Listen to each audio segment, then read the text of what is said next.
Dead Space 2 takes place in a location called the Sprawl.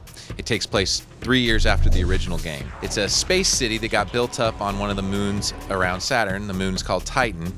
If you go back in history to like the gold rush days, you'd think, okay, they discover gold and then all of a sudden a city kind of pops up around that area. And so the Sprawl kind of evolved in a very similar way. They found a place to mine resources, and then people started to kind of congregate there and then build up this big city. Is he alive? In the original game, Isaac kind of stumbled upon this infestation, and it was just like, holy shit, what's going on? In this game, when the outbreak happens, you know, Isaac has a little bit of a history with these necromorphs, so he's a little bit more confident in the way to kind of deal with them.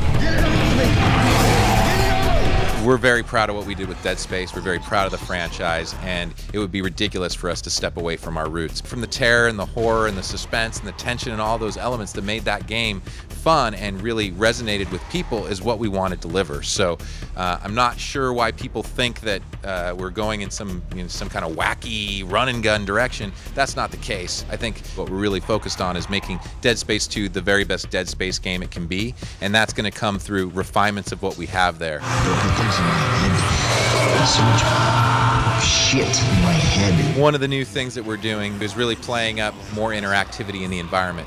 We actually wanted to have situations where interacting with the environment could be used strategically against enemies. So imagine you're coming into an area that's very dark, dimly lit, maybe there's one light source, there's a standing floor lamp or something.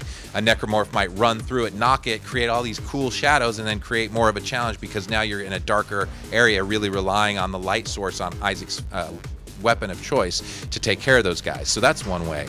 In the previous game, Kinesis was a little bit slower, so when you tried to pick up an object, it took a little while to line it up, and by then the necromorphs were beating the crap out of you.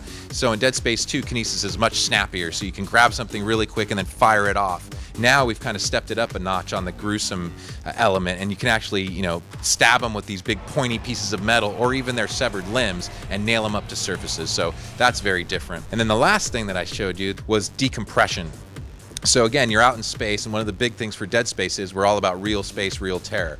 Well, it makes sense that when you're out in space, there's a chance that you could cause an accident that might decompress an area and remove all the atmosphere and suck things out. So maybe there's an enemy standing right in front of the glass and it's darkly lit and you don't know, and you fire off a shot and you're not being accurate. You know, you're just shooting wildly. Well, now you've got this whole other layer of stuff to deal with in the environment. You know, you're trying to not get sucked out into the vacuum of space. So that's another one of the ways that we've kind of changed the game a bit and added more interactivity to the environments.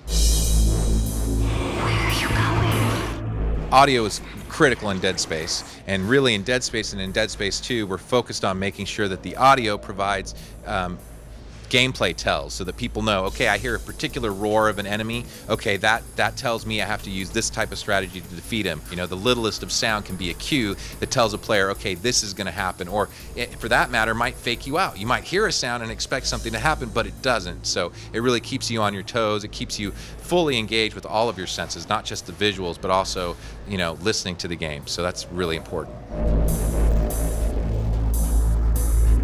We bring back all the original tools, and we've got a whole bunch of new ones this time out.